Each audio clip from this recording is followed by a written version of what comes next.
There are like quite a few topics that I told you that I think would make for an interesting discussion, Yeah. and especially since these are things that most Nagas are aware of, or at least to a certain extent know about, right? So one by one, let's just go through them. Sure. The first one I want to do is champang. Yeah. And so most of the audience should know, but just for if there are some people who are not aware of it, I'll just briefly so that they're up to date and also know what happened. And like we were just discussing, there's quite a lot of political that like the mess that not just the spill, the mess, but politically also. So I'll just quickly go through it. Champang, small village in Wokha, bordering Assam. Yeah. And about the 1970s, the ONGC inked an agreement with the government, and then where they were allowed to do some exploratory drilling and stuff. By 80s, they were full on extracting oil. Yeah. And that's when they ran into a lot of issues, whether it be the landowners or national groups. I mean, our national Naga political groups. Demanding an embargo to stop, on activities that since they're not getting paid or whatnot. So a lot of and political issues also. A lot of things were happening. So apparently, estimated 1.5 million metric tons of crude oil was extracted during that time, right? And that happened in the 80s. Yeah. They fled after that, since because of the mess that we're in. They left a mess also with all the not covering spills. all that. And fast forward a few decades later, it was trying to, we tried to pick it up again. 2014, after 2012, when Nagaland, they made their new policy about the petroleum and natural gas rules in 2012. 2014, this company called Metropolitan Oil and Gas Private Limited. In 2014, they came in the picture. Again, a lot of issues came up. We don't have to go into the whole detail, but it was pretty much a mess. They've left again. So that is the current situation of Champang right now, which we're going to get to it, but just so that the people know, this is a place that has potential. And so I first want to start off with Champang, a small village in Wokha, bordering Assam, which is also still a little contentious, being that area. But let's start by talking about the potential that it has, and how much do you know of, what kind of reserves are we talking about here? Actually, wherever we get oil, there's conflict. Like even in the Middle East, it's obvious. And it's no secret that our state also has a lot of oil and natural gas, crude oil. Okay, and it's actually not just in Champang. It's available throughout in the foothills of Nagaland, where Assam plains end and our hills start. So which areas roughly? So roughly from district wise, if you'd say. Like Wokha. Mon, Tiru Valley, we have oil, or coal mining happening there. Yeah. So the foothills of from Mon and then to so Wokha, basically along the Assam border kind of. And even here in Intanki Reserve, Chumukedima areas and all, it's no secret that it's there. And in fact, Digboy, Assam was the first spot where the British Empire found oil in India. So Digboy is like Digboy refinery. Yeah, if I'm not mistaken, it's like 200 kilometers northeast of Champang. So it's a continuation of that. Right. Okay. Yeah. So crude oil exploration, like you have mentioned, the ONGC have come and they have extracted some. I don't know exactly where the source of that 1.8 million 1.5 1.5 that is, but it is there. We know that it's there. And the interesting thing about crude oil formation is that since it's a fluid, it's a liquid, it migrates. Okay, so we can't say specifically that since you're having an oil spill here, if we drill here, we're gonna get it.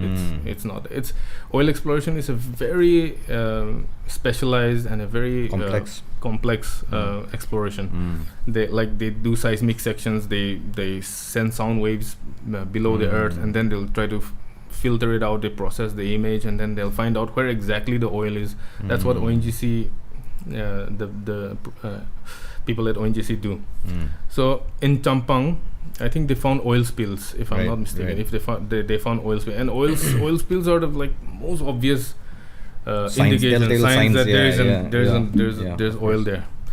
And then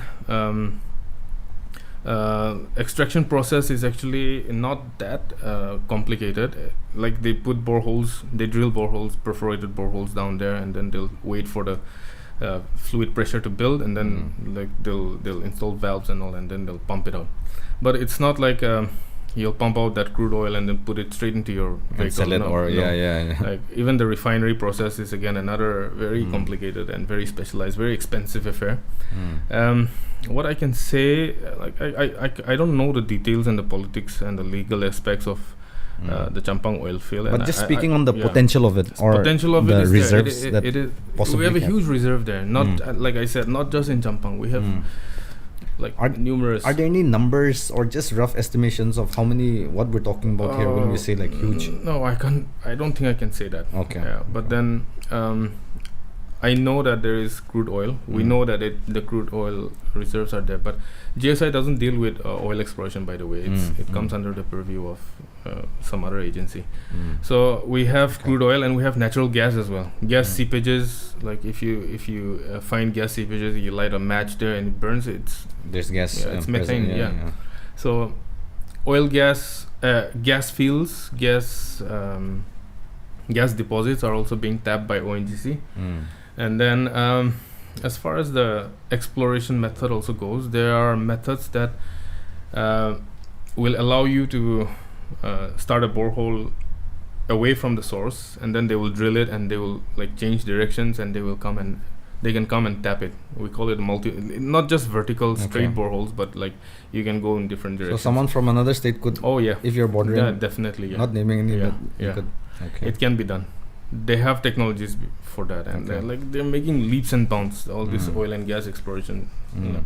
And then also I should say that like if we don't figure out these problems earlier, if we don't sort it out early, we might be too late, because now the world is against like fossil fuel usage with the climate change, like the pollution standards that they're setting, the emphasis on electric vehicles and all. So there might be a time when oil is of no value, or very little value compared to what it is now. So if the politicians get it right, if the working all the parties get it right, and now is a very good time to I want to add a few things here regarding Champang, and like how, see, like we always say Nagaland is, we are cash strapped, we don't have any revenue generation system. I mean, we do a little bit, but it's close to nothing.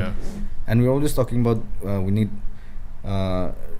revenue sources, and how can we generate revenue from, and one of the biggest like obvious things that, especially after that discussion we had, and you said how rich we are with our natural resources, just say, keeping aside all the politics, whether it be the government, landowners, the underground groups, or whatever it may be, let's say all that is sorted to some extent. What is, like, how do you move forward with, and like, for example, ONGC that time was just drilling oil. Was there going to be a refinery there? Was there going to, or were they planning to? How would we go about it if you were just to envision, like, everything getting sorted out in Champang, and like, we proceed? Like basically, I also don't know the exact details about how they work things out, but they'll come up with a memorandum of understanding, and they'll sort out the royalties, like how much will the oil company get, how much will the local owners get. So once that's sorted out, they'll come and set up their factories, they'll set up their mines, and in the process they will also build roads. Development naturally comes, right? It comes, like, we have to understand that a lot of employees are involved to run a oil refinery or like an exploration camp. So they'll need hospitals, they'll need schools, they'll need housing, they'll need good electricity, water supply. So all that will come, definitely. So one thing I just want to quickly add is also that I think this is important about like spreading awareness about all this, because there's also a lot of skepticism, or like people are cynical when, for example, they feel like we'll become all manual laborers only, or they're coming to take away all our natural wealth or whatever it is. So they have to be educated on the benefits besides the royalties that the land gets, owners or the government gets. All these are byproducts of, like, having of course. Like employment opportunities will definitely rise. Thousands and obviously, if we like for unskilled laborers, if we like ask for quotas and all, why won't they give? Right? They don't have anything to lose. They'll prefer locals actually. Exactly. And then not just oil and gas. Okay. Like even coal exploration is happening rampantly even now in Tiru Valley and like Mokchung districts and all. So when I was working in CMPDI Coal India, we design mines. Okay, basically we make a 3D map and image about how the coal seam is disposed, and then there is a very methodical way of mining coal actually. We don't just dig up the cover soil and get the thing and just leave. We have to reclaim the land. We have to go through afforestation, and then like general landscaping and all it should be done. We have to make sure that the water is not polluted, and then we have to make sure the locals are not disturbed, the local inhabitants are not. Very important things. Because right now I just recently went to Tiru Valley for some work. So what's happening there is like rampant natural like destruction to nature, no? Like no roads planned, nothing is like just haphazard. Everything is haphazard, just like blind shots. They're just like extracting the cover soil, and no matter how much it takes for them to extract it, they will just go and get that. And since there's a huge demand for coal, they're buying the coal from our land also. Actually, our coal is not very suitable for thermal power plants because of its high sulfur content. Okay. But since there's a high demand and there's a market for it, these guys are extracting it, and I don't blame them. I don't blame them. They have to make a living, and right. Yeah. So other than coal, oil and gas, we also have other resources like we have base metals. In like the ophiolite belt that I told you. And which area is this? The ophiolite belt? Ophiolite belt is like from Kifire district, the southern part, the tip of it to till Wazeho, like not Wazeho, but like the around that extreme area, eastern part of Pek. Like which falls into our Nagaland geopolitical boundary. It extends into Manipur, by the way. So our ophiolite belt is located there, and we have limestone, like I've said, and we have a mini cement factory. We had a mini cement factory there, and it was producing like 50 tons per day. But then somehow, sadly, it didn't work out. Can we just talk about this a little bit, Wazeho? I mean, not the mess. Why a potential like you said, we have huge resources there. Cement producing factory we have in Wazeho, 50 ton daily, and it for whatever reason it has shut down. And recently, not that recently, but a few years ago, I think there was a proposal for even upgradation of it. Like 150 tons per day, 150 tons per day. So there's an issue about whether there should be a PPP or whether the government should run it or whatever the case. What do you feel is like the best way to go about it, just like speaking as a person from that field? So even to set up that factory in that location, you really have to appreciate those people involved, because it's a remote place. It's very far. The road conditions are horrible, and the machinery, the size of the machineries that they have brought there to set it up there, it's no small task. So to let that go to waste is unthinkable. Like if you really think about it, it's like rusting. Right now they're like producing marble slabs. They're cutting marble slabs and selling it. They're making marble tables and small products, but they're not producing cement, which was the primary reason for setting up that thing. So if the government can somehow negotiate with the locals and whatever parties are involved, it's still revivable. You can still revive it, and the resource is still there intact. Resources are there. And just so the people know, like Wazeho mine, the limestone quarries that they have right now, there is a much bigger deposit just a bit north of that in a place called Mimi village, and then like entire mountain ranges composed entirely of crystalline limestone. And actually the limestone was of like a high quality. It's almost like we're like powdering marble to make cement, which is like also unheard of. Yeah. So other than cement, also of course there is scope for producing dimension stones from marble slabs or whatever you call it. But I think it can be revived. It's not impossible, and since it's already set up, like I said, like I think we should. Why let it go to waste, right? Why let it go to and waste? And also, please. Let me just add, like when I was there in Mimi village, which I just mentioned. Yes. The locals, the chairman and all, they were telling me that like people from South India have come and like they were inquiring, like how can we mine this resource? Is there any way that we can come up with an agreement? And they were suggesting building ropeways from Mimi to Dimapur, so that they can like extract it from and Mimi to Dimapur. Yeah, and they said they have the resources for it. Wow. So it's like if these guys can think about something like that, why not us? Yeah, right? Exactly. Why can't the leaders think about that? Why why don't like outsource it to private companies? It's all about dialogue, and it's all about like just being visionary also. Like I was just gonna ask you about this. Like you said, the huge deposit of that high quality limestone there at Mimi. Yeah, Mimi. Yeah, right. So I was just about to ask you, like, or not ask you also, but just say that like through this conversation we're having, like we hope that there's some people who are capable and whose ears perk up, and and some movers and shakers who can like think about or discuss about, and then like find ways to do something about it, because these kind of resources that we have, we're just letting it go to waste when like our economy is not even an economy, like we're at that stage. Forget about an economy. We have a huge deficit. Deficit. That's, and then we're like there. Recently all this talk about like making up for all the lost revenue from the NLTP Act and all. It's possible, but why not look for other resources? Exactly. We have the resources to do that. I mean, I say NLTP Act in the sense not. I certainly don't believe that's going to be but that's not going to cover everything. But we should be exploring all options. Like why just that? Why just that? Also? Why just that? We have other options. We have other resources that we can build upon. And if you travel and interact with the locals there, Mimi, the people are ready to cooperate. Like the villagers, like they're ready to cooperate and they're ready to do this. I mean, I really hope something happens soon. Yeah, and hopefully.